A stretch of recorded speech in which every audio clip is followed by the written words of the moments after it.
Right, well, I'm going to kick it off. So, welcome everyone to our May. Gosh, was gonna not know what the month it was. May Sherm event. 2024 is really flying by already. I can't believe we're almost halfway there. But it's so wonderful to have you all here. Just before we actually start with our presenter today, I just wanted to kind of welcome you all again to Delaware SHRM and kind of just remind you of what Delaware SHRM is, what we have to offer. I'm going to introduce myself because I always seem to forget that. Again, my name is Natalie Robichaux, and I am our program chair. So work with a wonderful team and a great board on the Delaware SHRM to put together our monthly programs. And we are delighted to have Matt with us today. I'll introduce him in a minute, but Emma, if you could switch to the next slide for me.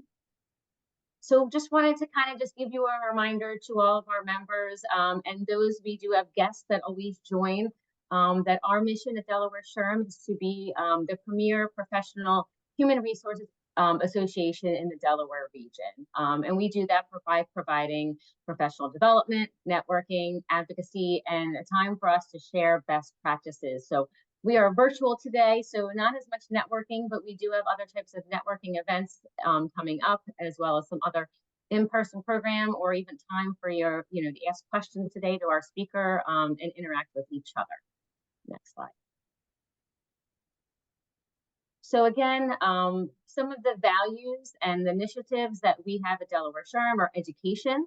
So we always look to provide relevant information, things that are topics that you are asking for, as well as topics that we see are important to the HR areas in Delaware.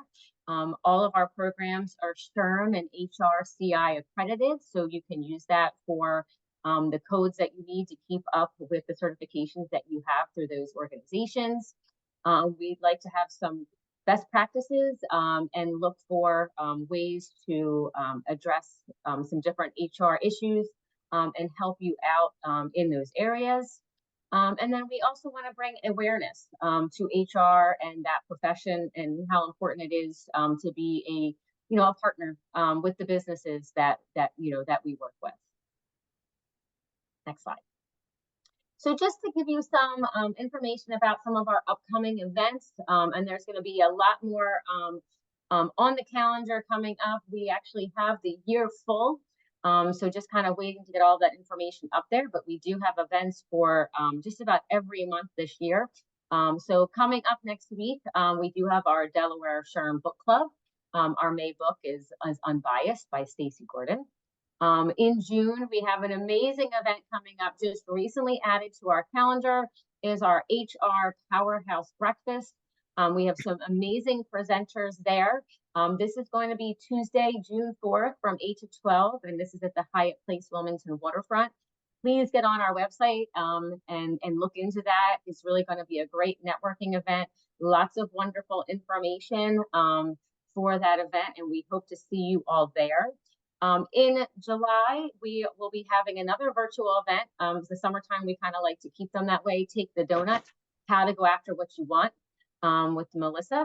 And that's on Thursday, July 25th from 12 to 1. And then in August, we have another one of our Delaware SHRM book clubs, Think Again by Adam Grant. We will have some September programming coming soon. We always have our holiday party in December. But I'm going to have you go to the next slide, Emma. But the big event that we have, which is in October, is our SHRM Conference and Expo, the 24th annual. So it's very exciting. October 21st and 22nd. A wonderful two-day event at the Chase Conference Center in the Riverfront. Save the date for that. The early bird for that should be coming out usually in the summer. So you'll be getting information about that soon. Always great presenters, always great topics. You can look in for something specific to your area of expertise in HR, or even look at some other options that would be available at that conference. Next. And just another reminder about all the great opportunities that we offer through SHRM. in Delaware in order for you to either earn credits or to get to network. Again, our monthly seminars like we're having today. Quarterly, we have book clubs as well as happy hours to get to interact and network with each other. I just mentioned our annual conference, and then biannually we work with the Wilmington University to to work with them on there's people getting their SHRM certifications. So there is a prep class that they offer twice a year. So if you are interested in getting SHRM certified, it's a great way to learn more about that. Feel free to reach out to anyone on the board if you have questions in regards to that as well. Next slide. And then on our website, we do have lots of, do have some open positions. If you know of open positions in your company in HR, you can definitely post them there. If you're somebody that's in transition, that's looking for a new opportunity, it's another great place for you to put that information out there so that those in the SHRM organization can see, what types of experiences you have and maybe help you out with some networking or opportunities that they may know about for people in the HR profession. Lastly, again, this is the Delaware SHRM, all the people that I work with that bring you programming and information. Usually I have people stand, but a little bit tougher in this setting. But just a reminder, this is on the website. Feel free to reach out to anyone within the SHRM board.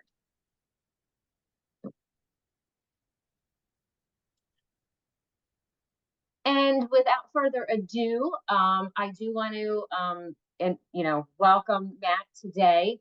Matt works to develop highly effective leaders and sales professionals who achieve extraordinary long-term business outcomes and live more fulfilling lives as a result of realizing high levels of self-mastery and more effectively serving and inspiring greatness in people around them. Matt is a social entrepreneur. He is the author now of 3 books, one that just came out, one that everybody on this call is going to be receiving shortly. But he's also an international keynote speaker, a trainer, and a consultant with the prestigious Perth Leadership Institute. His clients include Wells Fargo, Marriott, Keller Williams, Salesforce, United Airlines, and many other companies, associations, and universities.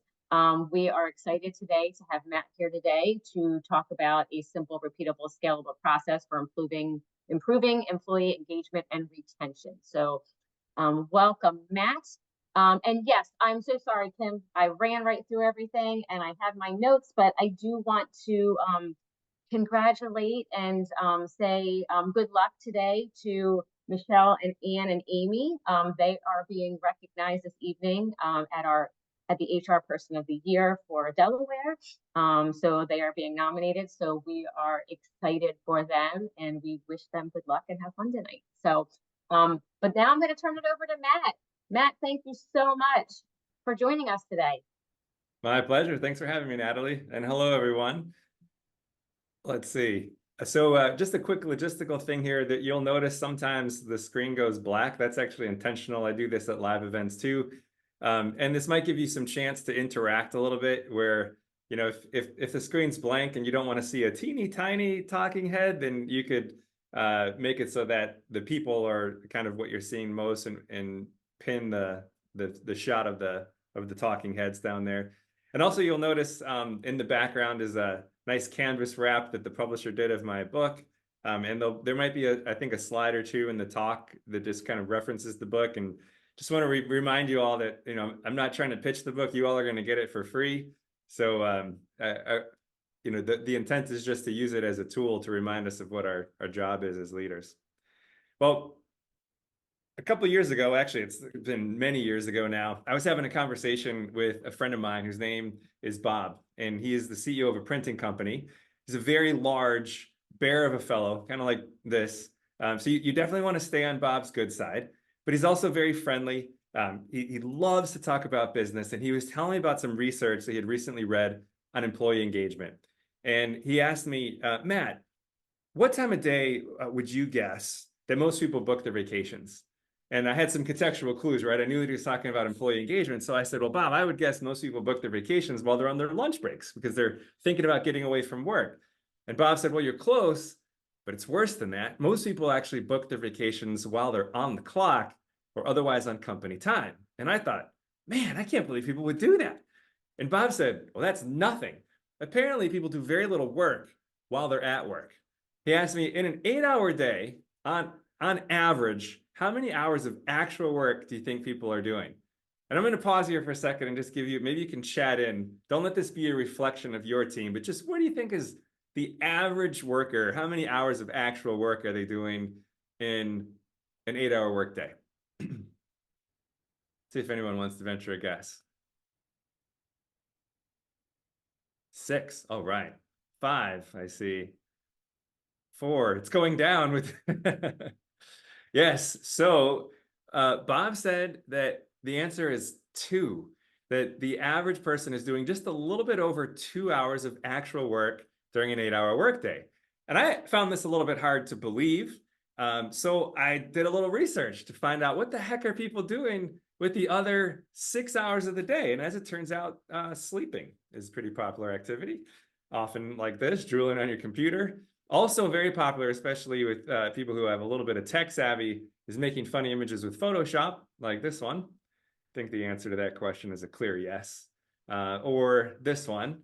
Now, this is actually me wasting time with Photoshop. In fact, I think it was actually paint. But this is a picture of my son, the first time that he took a bath at our house, which he clearly did not like. But have no fear, he grew to love bathing. Here he is, just a few months later, eating soap bubbles. Now, I mention all this for a reason, and the reason is it doesn't have to be this way.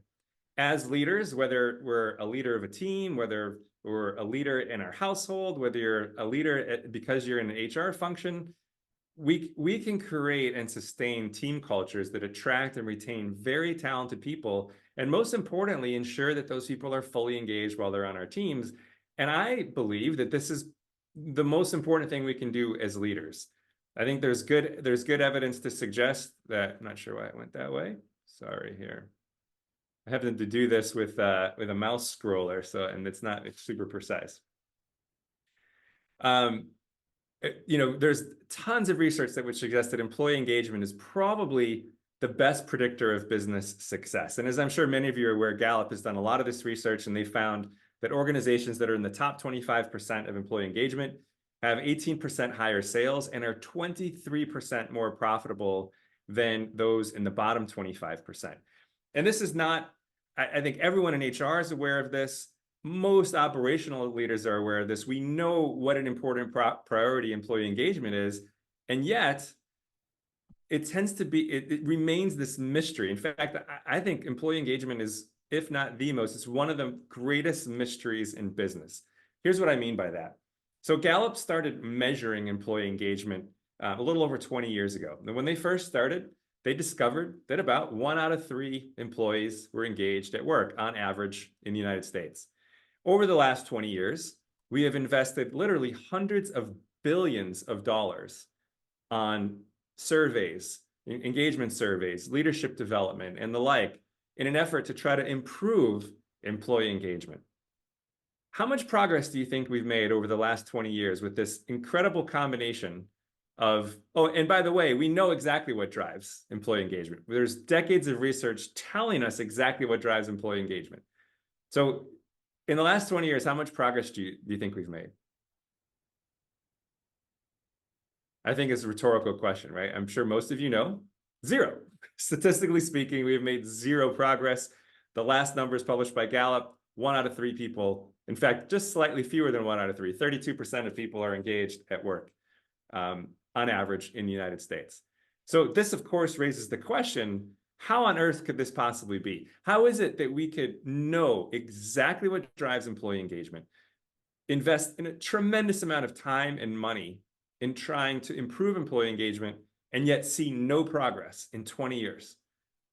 Well, I would like to share what I believe is an answer to that question. And the answer will, I think, reveal a path to sustainable high performance and engagement in your organization.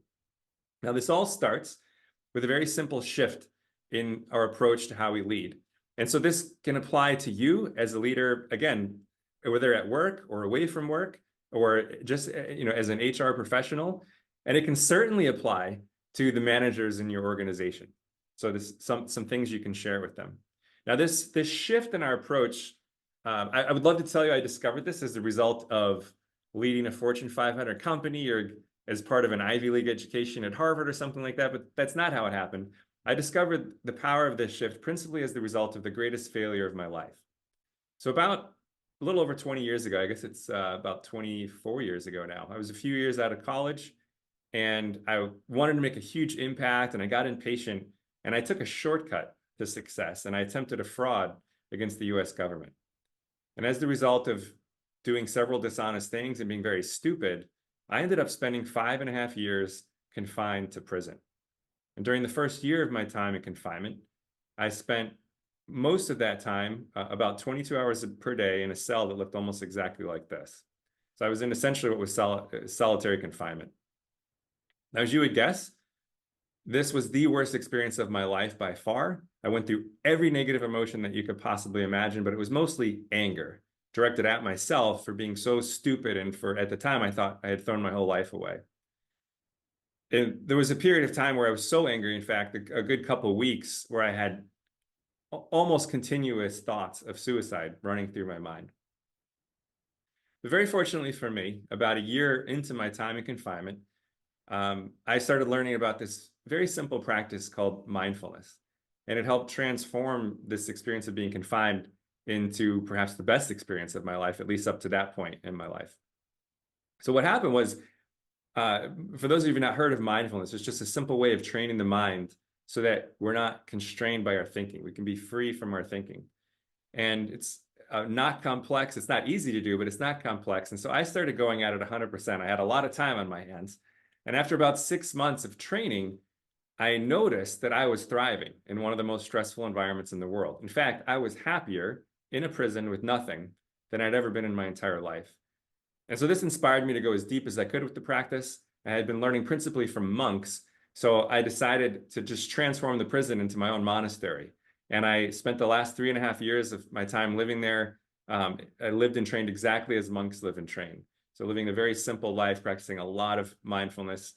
And there were two big shifts that came out of this. One was, as I mentioned, I discovered that we can be happy regardless of what happens to us or what situation we're in.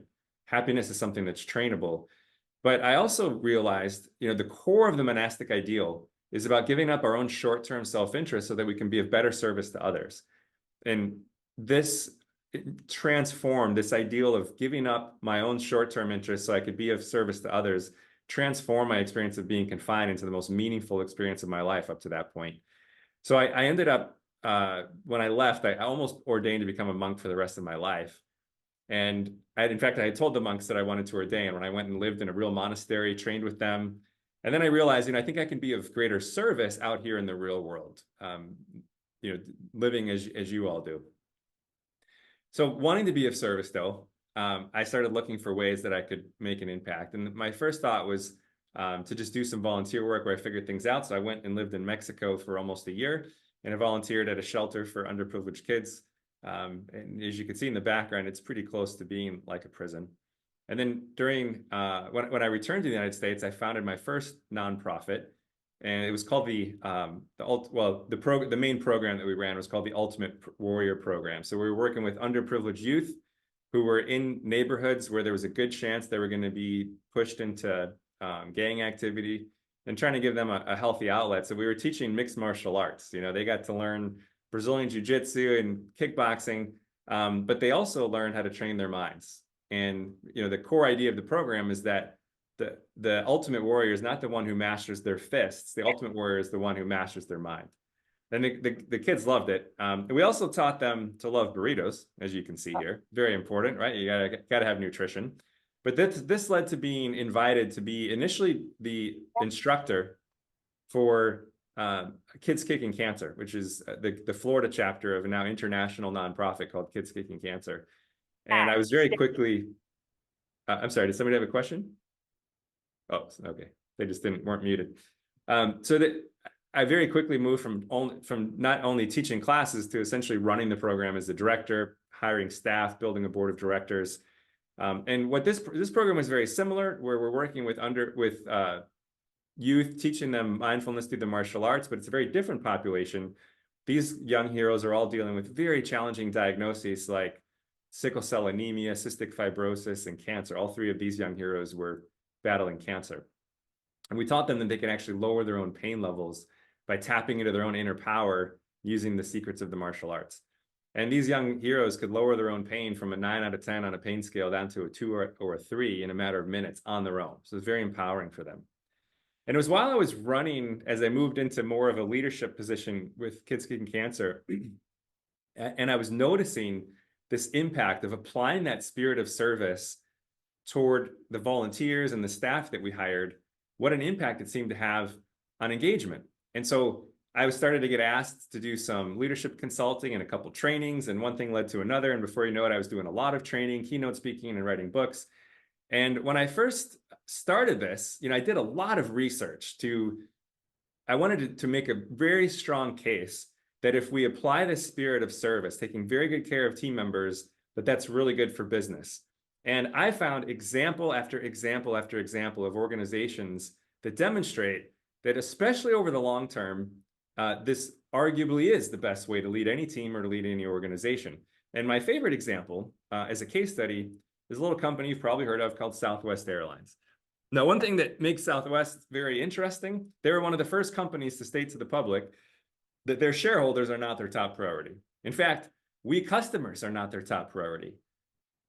The people you see in this slide are the top priority for the leaders at Southwest. They work very hard to serve their employees and love them. And the best examples of this came from the longtime CEO and chairman of the company and co-founder, Herb Kelleher. So for decades, Herb was known for doing things like, well, for one, he never passed a team member by without having some type of meaningful interaction to demonstrate how much he cared. Oftentimes, those interactions ended with a hug. With female team members, they sometimes ended with a kiss. And as a side note, I highly recommend nobody does that. And I'm sure you wouldn't, because you're all in HR. You'd have a problem with your own department, I'm sure. But Herb was able to do this in a way that wasn't seen as like he was just some dirty old man who's trying to sneak in a kiss on a young flight attendant. It was more like he saw you as a father figure, or he was more like a father figure who just loved you so much that he couldn't pass you by without demonstrating how much he cared. But Herb was also known for doing things like coming in on the most important family holidays like Thanksgiving and Christmas to work side by side with frontline people like baggage handlers and flight attendants, helping them do things like pass out peanuts on the flights or load suitcases on the airplane. And Herb believed that the best way to lead any team, to lead any organization, is to lead with love. Southwest calls themselves the airline that love built. Now, from a business standpoint alone, do you think that they've been successful with this kind of fuzzy formula of leading with love? I would say so. In fact, I think I can make a pretty good case that relative to their industry, Southwest might be the most successful company in US history. For a good period of time, when Herb Kelleher was operating the company, the market value of Southwest was typically around 2 to 3 times the rest of their largest competitors combined, the big 6 airlines at the time. And in the airline world, up until about 6 or 7 years ago, most airlines were very happy if they could have a profitable year once every few years. By contrast, from their first year of operations up until the peak of the COVID pandemic, when people just simply stopped flying, Southwest was profitable every single year for 47 years straight. That is extremely impressive in any industry. In the cutthroat airline industry, it's almost unthinkable. Now, Herb Kelleher is not alone. There are many, many leaders who have demonstrated this principle. In fact, there is a landmark study conducted by Harvard researchers Cotter and Heskett, where they tracked 207 publicly traded companies over a period of 11 years. And what they were looking at was companies that made it a top priority to take good care of employees and put people first versus companies that their top priority was short-term quarterly profit. And the people-focused companies outperformed their profit-focused competitors by a huge margin. Over a period of 11 years, the people-focused companies increased their net income by an average of 756%. The profit-focused companies increased their net income by 1%. This translated into a 901% increase in stock price for the people-focused companies versus only a 74% increase for the profit-focused companies. Now, there are many, many reasons why this is such an effective way to lead. This is the key to attracting top talent. It's the key to great customer service. It's a foundation for innovation. It's the key to world-class customer service. You've probably heard the expression that the customer experience will never exceed the employee experience. But I think we can sum all of this up with one simple word. Really, what makes this such an effective way to lead is this. It's just simply influence. At its most basic definition, the ability to lead others comes down to this. It's the ability to influence the behaviors of people, right? The most basic definition of leadership is the ability to influence the behaviors of people in a positive way. And there is no better way to build influence with others than to consistently demonstrate that we truly care about them. There's another story about Herb Kelleher at Southwest that I think illustrates this perfectly. So in the year 2000, Southwest was about halfway through their fiscal year, and they realized that they were going to almost certainly have an unprofitable quarter, and it was very likely they were going to go on and have an unprofitable year. So my guess is that the executive team got together, they did the math, and they somehow calculated that the only way that they would have a profitable quarter and then have a chance of going on to have a profitable year is if every one of their 30,000 employees could save on average $5 per day. So what Herb Kelleher did was he sent out a memo to all of the employees, from the most junior person to the most senior.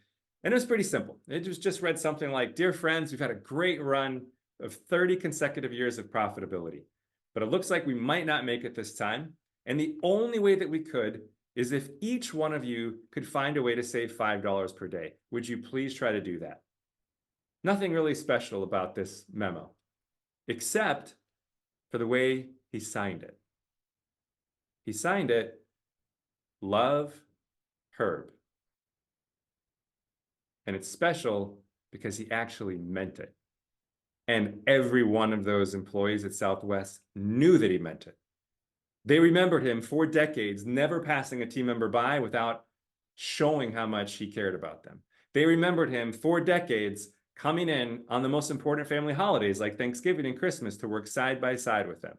Those people found a way to save $5 per day. In fact, they saved almost twice as much. And of course, Southwest went on to have another profitable year. And as an interesting side note, a good portion of the savings came from frontline people like baggage handlers who figured out ways to turn the airplanes around more quickly. There was a period of time when Southwest was turning their airplanes around on average 12 minutes faster than their competitors. This saved Southwest roughly $2.5 billion per year. This is the type of influence that we can create when people know that we truly care about them.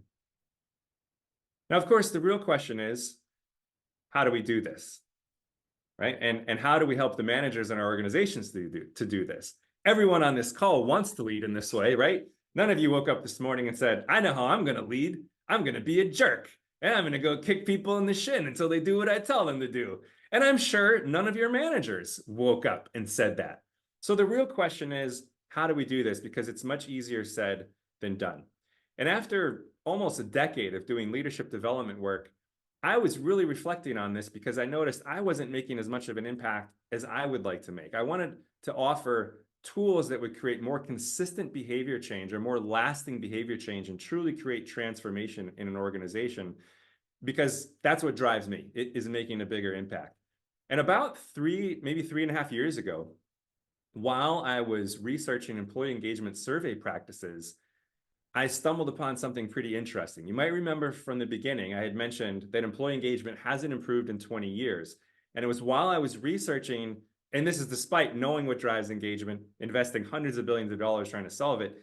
And while I was researching employee engagement survey practices, I stumbled upon what I believe is the answer as to why this has happened. And there are three principal reasons for this. The first one, I'm sure you're all going to praise hallelujah to, which is there tends to be this perception that employee engagement is an HR thing, right? We especially those of us who are operational leaders, we think we can go to HR and you all are going to sprinkle some magic HR fairy dust on our culture, and bada bing, bada boom, we're going to have high levels of engagement, low levels of turnover.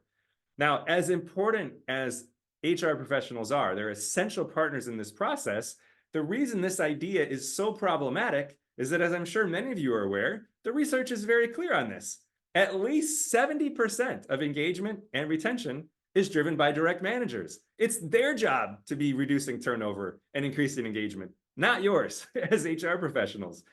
So the second problem is that even when we know this and we focus heavily on developing managers, research suggests that up to 85%, it varies somewhere between 55 and 85% of leadership development efforts fail to create any lasting change. They might create change for a week or two, and then the change fades away. The third problem, the third explanation, is that the very act of measuring employee engagement usually has a negative impact on employee engagement, which we'll come back to in a minute. So a key point here, though, is that all three of these things are intimately interconnected, and people have come up with decent solutions for one of them or the other, but all three of them need to be solved at once if we want to create a permanent impact, a lasting change on improving employee engagement. So what I'd like to share with you is a very simple 4-step process, and this is scalable and it's repeatable and scalable. You can scale it across your organization very easily, or you can just use it on your own for driving high levels of engagement, retention, and performance.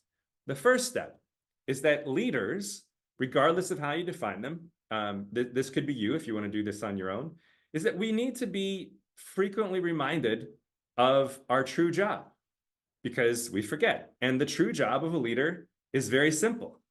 It's that, right? A leader's primary job is to inspire greatness in her team. And now this might sound kind of lofty and like, oh, only someone who's charismatic like Herb Kelleher could do this. But actually, there's a process to follow for doing this. Anyone can do this if they follow the right process. And that's because, inspiring greatness is synonymous with inspiring engagement. If we think about what is an engaged employee, this is someone who goes the extra mile to serve the customer, to accomplish the mission. That's greatness. So this is essentially synonymous terms, inspiring greatness and inspiring engagement. And there is a process to inspiring engagement, which you're going to see in just a second. Now, junior managers often don't know this. Why do most managers get promoted into a management position? Usually 2 reasons. Either they've been around a long time or they're really good at their jobs. And neither of those have any correlation to being good as a manager. So oftentimes people show up, they're really good at their jobs, and they just micromanage because no one can do it as good as them. So junior managers need to be taught that, hey, once you become a leader, your job now is not to be the best performer. Your job is to bring out great performance in the people you lead. Now, those of us who are more senior, we know this. We know that our primary job is to inspire greatness. Even if we have P&L responsibility, of course, strategy is part of our job, but I would argue that engagement is more important than strategy. Why? Because you could have the best strategy in the world. If you don't have an engaged workforce executing the strategy, it's of little or no value. So why is it that we leaders, senior leaders, even though we know this, we fail to operate from this wisdom very often? And I think it comes down to pressure for the most part. We're under continuous pressure to hit short-term numbers, hit short-term goals. And so by reminding ourselves continuously of what our ultimate job is, it can help us to be more resilient to those pressures and operate from that wisdom more frequently. So one simple way to remind ourselves more often is to just take my book and put it on your desk or somewhere where you can see it all the time, so you have a constant reminder of, this is my job. My job is to inspire greatness in my team. Now, another thing you can do, or you could do for your managers, is to not formally change their job description, although you might want to consider it. I'm not saying that you need to, but you look at most managers' job descriptions, they're pretty boring and not very inspiring. You know, my job is to create strategy, delegate tasks, achieve quarterly objectives, whatever it is. I would suggest that you can have that on there. It's fine. Those should be additional responsibilities. Whether we do it formally or informally, managers should have their primary job description to read something like this. My job is to inspire greatness in my team by serving as a coach who helps people to thrive. And my definition of thriving is I'm helping people to be happy, great human beings who do great work. And I suggest that people read this, they type this up, some variation of this, print it and read it several times a day. Because the more that we do that, it's not like The Secret, you know, where you just think something or you magically change. But what happens is the more that we remind ourselves of this, the more we start making these little micro behaviors moving in this direction, and the more we start to operate from this wisdom. And the more often we operate from this wisdom, the more clear step 2 becomes obvious, which is we need to identify needs people have for thriving at work. So obviously, if our job is to inspire greatness by helping people thrive, we need to identify, well, what do people need to thrive and what obstacles could be getting in their way?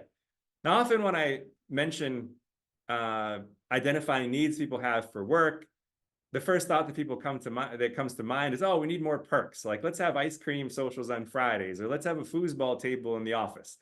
And those things are fine. They're very helpful, especially for attracting talent. They're not particularly helpful for retaining engaged employees, but they're definitely helpful for having satisfied employees. And that can actually be a problem, because a satisfied employee is one that's very happy with the workplace. They love the ice cream socials, but they might not be engaged. And so the more employees you have like that, the more you can start building a culture where you have a lot of satisfied people who aren't engaged, and you can have a culture of mediocrity. What we really want are engaged people. And to help people be engaged, again, the perks are fine, but that's not going to drive sustainable engagement. What will drive sustainable engagement is a focus on the practical, legitimate needs people have for thriving.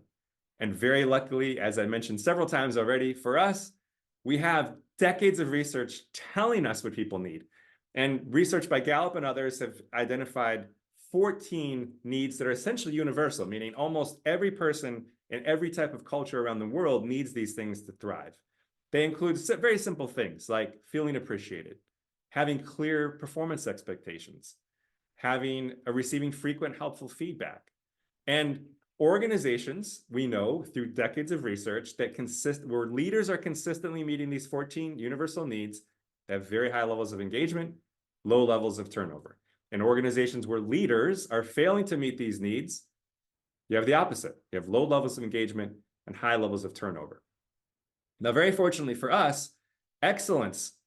Oh, one slide I forgot here. So a light bulb might have got off in your head as I mentioned this, this is the basis of a system for developing great leaders. Is all we need to do is we need to have leaders who are consistently meeting those 14 needs. And if they're consistently meeting those 14 needs, they're going to be effective at driving engagement. Luckily for us as leaders, excellence is one of those needs. People want to be excellent. And I'm actually going to fly through this slide here to make sure that a couple slides here to make sure we wrap up on time. But you know, there's two different types of trying to bring out excellence. Some people try to demand it. They coerce people into being the best. What great leaders do is they realize people inherently need and want to be excellent. People don't want to be mediocre.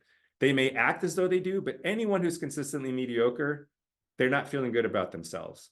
And we're setting them up for failure by letting them be mediocre. So what great leaders do is they recognize my job is to be a coach who helps you to succeed. And if we help people succeed, we're meeting a need they have, and people will be grateful for it. And engagement goes up. And it's a win-win because you get the performance you're looking for, but instead of demanding it, great leaders inspire it. So step 3 in the process is that we need to get feedback on how well we're meeting these needs. And we need to be asking questions like, how can I better serve you? How can I better help you to thrive? And this feedback is absolutely essential for leaders. Why?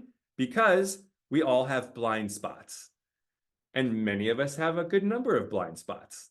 For those of you not familiar with Dr. Tasha Urich's excellent book, Insight, which I highly recommend, it's all about self-awareness. She researched thousands of people to ask them, how would you self-report in terms of how self-aware you are, and then measure them versus valid assessment tools and 360 assessments. What would you guess, out of every 100 people that she surveyed, how many out of 100 would you guess self-reported as being either moderately or highly self-aware? I'd love to see this in the chat. So let's see, we have, did I lose the chat? No. There we go. So we have 100, 85%. I think that was supposed to be 75%, 80. It looks like we're all on the right track. 95 people out of 100 self-report as being either moderately or highly self-aware. Now, after being assessed with a valid assessment tool and going through a 360 assessment, how many of those people do you think actually are moderately to highly self-aware? This is the kicker, right? So Natalie says 20, 40, Kelly, 15. Oh, Alexis got it right on the dot. Somewhere between 10 and 15% of us. So 85% of us lack the self-awareness to know how much self-awareness we lack. It's kind of a catch-22, right? So we need this this feedback. Now, the problem, of course, is that most employees, if not all of them, won't give us the best. Some will give us some feedback. They won't give us the best feedback to our faces. So what do? We need to use anonymous surveys, which is fine. But unfortunately, we often do these big annual surveys. And the problem with the big annual survey, if that's the only survey that we're using, is that because of the nature of collecting a lot of data at once, it takes time to collect the data, sometimes a month in larger organizations. It takes a month or two to make meaning of the data, to analyze it. And then it often takes months and months to come up with actionable plans for managers and the rest of the organization to act on that feedback. So what happens is employees feel as though you wasted my time with a 20-minute survey and then no one did anything about my feedback. Engagement can actually go down. So it's not that the large annual survey in and of itself is a problem. It's that if that's the only thing we're doing, it can be very problematic. So what I suggest is that we need to create a virtuous cycle where employees have this continuous cycle of giving feedback, feeling heard, and actually seeing action being taken as a result of their feedback. How do we do this? Well, either don't do an annual survey, or if we do, supplement it with short, frequent surveys. And I'm putting surveys in quotes because what we're really doing is just asking for feedback. I'm talking about 1 to 2 questions, focus on just one need at a time. In fact, just one behavior of one of those 14 universal needs at a time. By the way, for those of you who are wondering, what are the other 11 needs? They're in the book, which you'll be getting. So you'll have those. So there's a couple of reasons. Not only does this make it easier for employees to respond, it also makes it easier for everyone to respond to that feedback. We can respond much more quickly. And in addition to making them very short and just 1 to 2 questions, they should be focused, at least initially, on direct managers. Why? 2 reasons. As we mentioned earlier, at least 70% of engagement and retention is driven by those managers. So you get the most bang for your buck by helping managers make a shift in how they're dealing with their employees versus trying to make a huge cultural change, which can take a long time and a lot of planning. Also, direct managers can respond very quickly because you can literally just say, here, try this. And if they start to incorporate that new behavior, you'll see an impact right away. And this, of course, brings us to step 4, is we need to respond to the feedback employees give us with meaningful action as quickly as possible. And by quickly, don't let your heads explode here.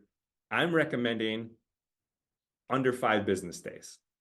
So an employee finishes, they give feedback, they should see meaningful action within 5 business days.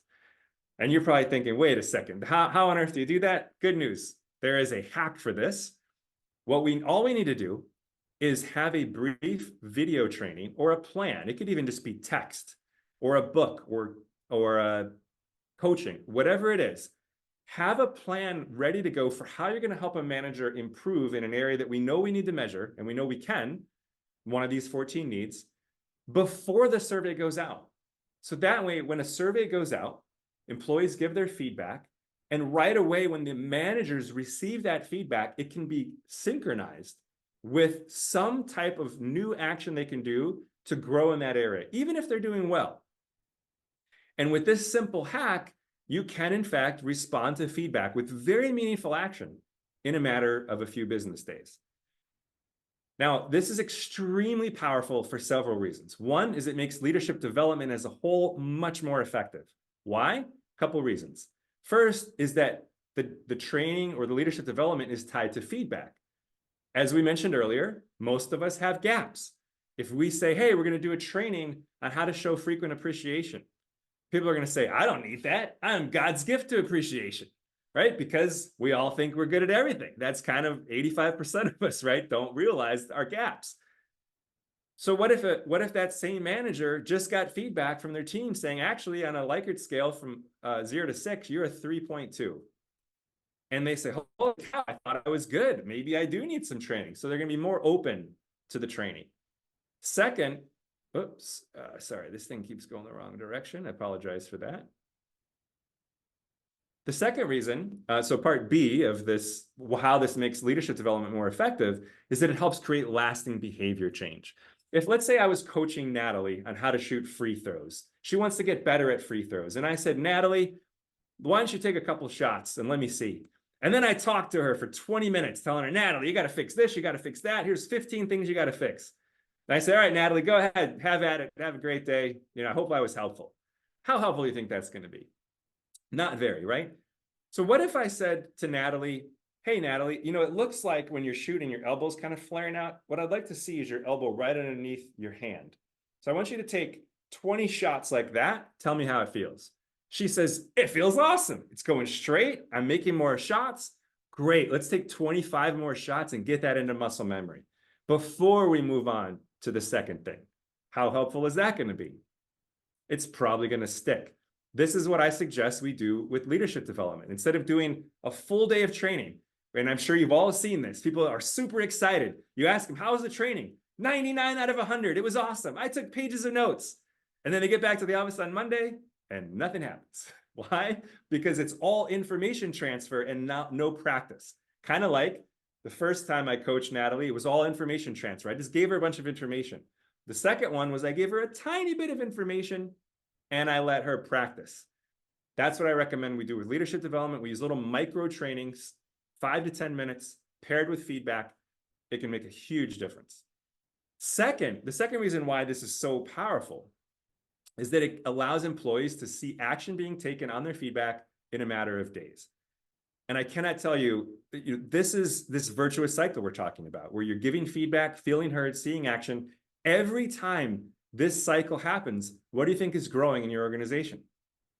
Trust. Trust grows in leadership every time that this cycle happens. This is so important, in fact. I cannot express this enough. Gallup has found that in organizations, employee engagement is nearly 3 times higher in organizations when employees strongly agree with this following statement. My organization acts upon the results of surveys I complete. Just that. If we can get that one thing right, it is predictive of nearly 3 times higher employee engagement. So now if you're like most people who have heard this approach, you're probably thinking, well, this sounds pretty good. Maybe you're thinking this sounds awesome, but it sounds like a tremendous amount of work to create a whole system for this. So the good news is, as you all know, you will be getting a free copy of my book, which will go into much more detail on how to do this, and even about how you can use existing technology to automate the whole thing. So hopefully that will be helpful to you. I think Natalie said you might get it. Hopefully the books arrive by June 4th, and it'll be at the June 4th meeting. If not, she'll find some way to get it to you as soon as possible. So just in the interest of what we'll do for question and answer, normally I pause here for question and answer. Whoops, sorry, wrong way. But we only have about 7 minutes left, and there's one more idea that I'd like to share with you that I think is pretty important. And then what I will do is I will be happy for anyone who has questions. I'll stay on this call. I can stay 30 minutes past the hour to answer any questions anybody has, or even just hear your comments and have a discussion with you. I'm happy to do that. But I don't want to keep people who need to leave right at the top of the hour. So I'll share one more important idea, and then I'll hang around for questions. So there's really good news when we can execute on creating this type of leadership team. You know, whether it's you personally, if you're the only leader on your team, or a whole organization, is that not only is this good for business and for the employees, obviously, but this is really good for you as a leader of others and any managers that are in your organization, for two big reasons. One is that this can help create time. What do I mean by this? Well, when managers are spending all their time in react mode, when they're not acting as coaches, but they're just reacting to things, we end up spending a lot of time on things that are not enjoyable, like putting people on performance improvement plans, or worse, having to let somebody go, putting out fires, trying to solve big problems that could have been resolved much more easily if we would have found them out when they were small. So if we can help managers make this shift to being a coach who's having regular conversations in the spirit of helping their employees to succeed, following this process that I'm suggesting, they will create time. Their stress levels will go down. Fewer people will be in your office in HR. You'll have fewer problems that got big because they weren't addressed when they were small. But perhaps more importantly is that this is the essence of finding meaning at work. Right? If we see our job as simply filling out performance evals and signing off on paychecks and putting out fires, managers find that work very stressful. Mid-level managers, I think, have the most stressful jobs of anyone. But if we can help them realize that if you operate as a coach who helps your people succeed, you will find meaning and fulfillment in your work as a manager. And the same for you, whether you're a leader of your household or a leader of a few other HR people, or a leader in some other way, when you operate as a coach, you find meaning and fulfillment. Because really, I think if we really reflect on this, this isn't just what business is about. This is what life is about, right? Doing what we can to help other people to thrive. And as evidence that we do all know this, when we just simply forget, I'd like to share some research with you I read years ago on near-death experiences. So for those of you who have not heard of a near-death experience, this is where somebody is pronounced clinically dead by a medical professional. And so they're dead for 3 minutes or 5 minutes. Sometimes it's 10 minutes or longer. They're brain dead. But then they're later revived and they can actually come back and talk about what it was like to be dead. Now, so it turns out that all these people, almost all of them, there was a lot of elements of the experience that were reported differently, because the research looked at people from all different types of countries. They spoke different languages. It's all over the world, hundreds of these. So a lot of the elements of the experience were reported differently. But there was one element of the experience that was reported almost the same way in almost every single case. It turns out that as these people were approaching the boundary between this world and whatever might lie beyond it, they were all asked a question. Now, where it got really interesting to me is that it didn't matter what country they came from. It didn't matter what language they spoke. It didn't matter what ethnic group they were from. It didn't matter how old they were. It didn't matter what their gender identity was. In fact, it didn't even matter what religious background they had. If they were Christian, it was Jesus asking them this question. If they were Muslim, it was Allah. If they were an agnostic or an atheist, it was their own deepest inner self asking them this question. But in almost every case, as these people approached the boundary between this world and whatever might lie beyond it, the question was the same. How well did you love? How well did you love? Now, the love that we're talking about here, my friends, this is not a feeling. We don't have to like a person to love a person. Love is an action. It is a verb. When we love a person, that means we extend ourselves. We sacrifice, even if just a little bit, for the benefit of the other person, to help them to succeed, to help them to thrive. That is love. And so I'd like to humbly close by just asking a favor of you, and that is that you consider making it either your top priority or one of your top priorities to do something every day to continuously improve in your ability to love well. There's no doubt that this will help you to be more effective in your career, especially as leaders. This will help your managers to be more effective.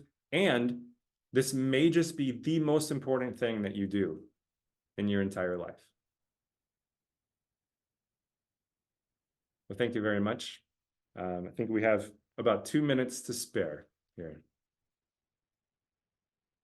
So we can open it up. I think, Natalie, if you have any parting shots, we could do that. And then I'll stick around for anyone that wants to have a conversation or questions.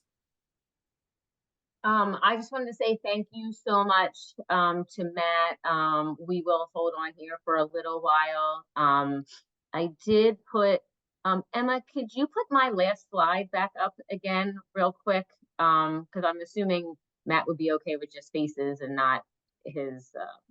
Yeah, before you do that, just for Yeah, go ahead. anybody who needs to run, if you have a question or a comment or something you want to share, but you can't stick around, that's my email address. Feel free to shoot me a line. I'll be happy to help however I can. Thank you. Mm-hmm. I just wanted to put the codes back up for the credits if anybody didn't get a chance to write them down. And Emma, it's on the last slide of the presentation. There we go. So there's the codes for SHRM or HRCI if you need them to get your credits for attending today. Just want to make sure you have them. But yeah, we'll stick around for a little while to see if anybody, right now, I think in the chat, I've seen mostly people thanking you for the presentation, but I think Matt would be fine with if people want to turn, you know, unmute themselves if you have any specific questions.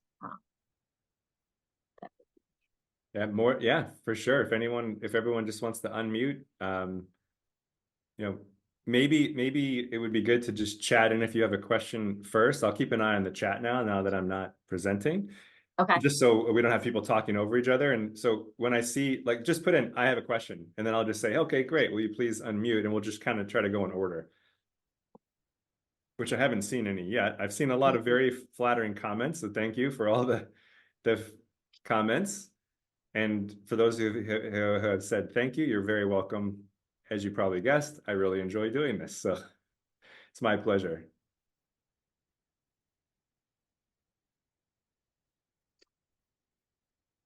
My pleasure, Denise. Thank you.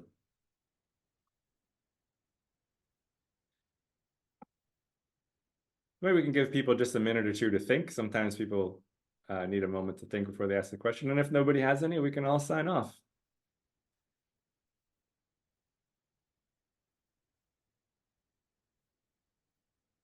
You could also, if you think I'm incorrect in anything that I said, I would love to hear your thoughts on that and how we could make the approach better. I'm always open to improving the approach. My pleasure, Kelly. Thank you for being here.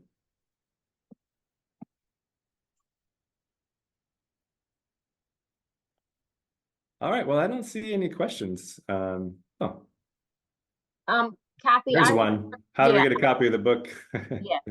So I haven't received the book just yet. They're coming directly from the publisher, and they're going to be delivered to me. So that way, it wasn't sending out to 40, 50 people. So I will, between Emma and I will, be reaching out to everybody that's registered, and we'll put together, besides the next event, some other times where we can, get that book to you, or if there's somebody else. So don't worry, we'll figure it all out. So let me wait till I get them in hand, and then we'll start to kind of put together a plan. And at the risk of sounding like I'm plugging the book, it is available on Amazon. If you're really excited about it, you could get it, and it'll be there, in like 2 days. And then when you get your free copy from Natalie, you could gift that to somebody else if you're really excited. But I think the longest you should have to wait, hopefully, is till sometime in June. Even if you can't attend the meeting, I would imagine there's some way you could get a book. I think, Natalie, didn't you mention something about potentially like leaving them at library or something on the university or something like that where people Yeah, get we have different. people that work at the University of Delaware that are on our board, so we might be able to get them to them in that way. That's Yeah, so kind of an there'll be easier some way, I would spot. So imagine. we'll figure out, and we do have a rather large board, so I'm sure there's somebody that's, Delaware's not that huge of a state, so we'll have different locations and people that will. Too. But Matt, I really enjoyed the presentation. When you said we do a lot of surveys at my company, and I feel like you're right. You never get to uh, like the results always seem to come months later, and by the time people then so I like the idea of having a plan set up beforehand. It seems like such an Mm. easy thing to do, but it's also like that's like an aha moment. Like, huh, why didn't I think of that before? I had the same moment. I think we all do. Sometimes the solutions, although it's not easy to do, right? It takes some work to come up with the plan ahead of time. It's very simple. It's a very Mhm. simple way. Now, of course, you can't do that with exploratory surveys. So if you're doing any type of verbatim questions or you're asking for problems that you're not aware of, obviously you can't do that. Well, in most cases. But if you're asking questions, if you're measuring things that you should measure and you can, things like, basically the Gallup Q12 type questions, Mhm. you can have a plan for all those easily, Yep. easily. Yeah. Yeah, well, thanks for the feedback, Natalie. Yeah, of course. Like I said, that was great. That was like, oh, wow. Yeah, never thought about that. So, yes, I'm looking forward to the book as well. So, but if any, I think Matt, what we should probably do is just sign off because I don't think anybody else has any other questions. Again, thank you so much for your time, and we'll make sure we usually send a follow up as well with just so maybe we'll remind people to reach out to you if they have specific questions as well. That'd be great. All right. Thank you so much, Matt. Thank you, everybody, for coming out today. Have a wonderful rest of your Thursday and a great weekend. Thank you, everyone. Bye for Thank now. you. Okay. Bye bye.